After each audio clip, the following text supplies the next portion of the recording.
Suzuka marked another tough weekend for the Williams team. Their start to the 2024 Formula One season has been marked by multiple crashes, with the team having to deal with two separate incidents in Japan over the weekend. So let's take a look at the issue Williams have with another damaged chassis and their crash-filled start to the year. After a difficult start to the season, Williams hoped for a better weekend in Japan. They arrived at Suzuka close to the bottom of the constructors' standings, still without their first points of the year. After the controversy the team went through in Australia, team principal James Vowles hoped for at least a clean weekend. Well, that hope didn't even make it through the first practice session. Logan Sargent found himself dipping a tyre into the grass at the Dunlop curve and found himself in the wall a couple of seconds later. The damage was bad enough that Sargent missed FP2 later that day. After Sargent's car was repaired for Saturday's racing, the crashes continued on race day for Williams. On the first lap of the race, Alex Albon was racing wheel-to-wheel with the RB of Daniel Ricciardo. The Australian driver clipped the Williams and sent Albon head-on into the tyre barrier. While the crash wasn't the biggest impact, the damage to Albon's car was obvious to see straight away. The impact stopped the car violently with a big impact of the front right after spearing the tyre barrier awkwardly. With Logan Sargent not scoring any points, it was a tough weekend all around for Williams.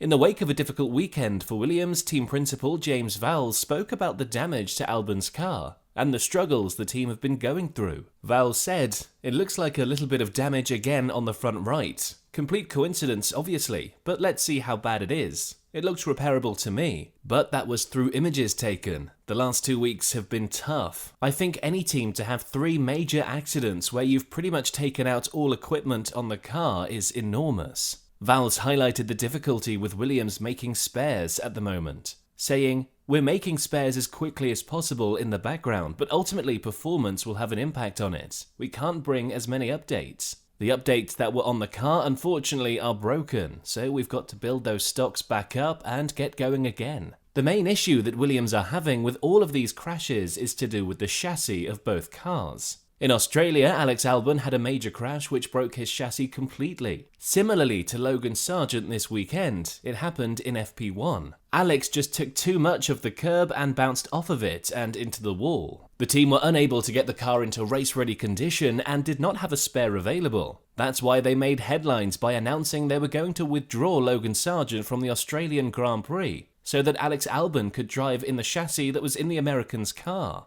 Vowles described it as one of the most difficult decisions he's ever had to make in motorsport. But the team had another chassis-related decision to make heading to Japan. It was announced that Albon would be continuing to use Sargent's old chassis, while Logan Sargent would use the now repaired chassis that Albon damaged in Australia. So the team were hoping for a clean weekend, instead of coming out with 2 more crashes to add to the list for this season. What we do know is that Albon's chassis from Suzuka is badly damaged and in need of repair. It's not a simple fix for Williams either, with the chassis needing to be sent back to the team's factory in Grove. Williams will hope that the damage is not bad enough that the chassis itself can't be fixed, particularly with how difficult it is for them to build a new one quickly. Vowles explained just how difficult it is to build a new chassis in between races. He said, in terms of the chassis, if you put all your resources, everything you possibly had within the organization on it, it could be 8 to 10 weeks that you pretty much get a chassis done, from freezer to something actually built and out there. Williams are also struggling with the fact that the team did not have 3 chassis ready before the start of the year. Vowles added,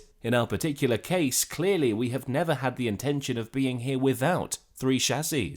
The intention was to have them there right at the beginning of the year." This puts Williams behind where they want to be at the start of the year. The Chinese Grand Prix is just a couple of weeks away, and so the Williams team will be busy working on Albon's chassis to get it ready for the next race. Williams can't afford to only enter 1 car for a second race this season already. There is some hope that the team could have a brand new chassis ready by the start of May, just in time for the Miami Grand Prix, but this still poses a long-term issue for Williams. They are now going to have to divert more of their time to repairing the current chassis and building a new one. The upgrades that were brought in this weekend were damaged when Albon crashed, and so Williams didn't get to see whether they can really help the team push for points this year. Considering the team already have limited resources, these car-destroying crashes are not how the Williams team wanted to start 2024. But what do you think? Could Williams go another race with just one car in the field? Can they fix their crashing issues and turn their season around? Put your thoughts in the comments down below, and while you're down there, hit the like button and subscribe. Thank you for watching, and we'll see you next time.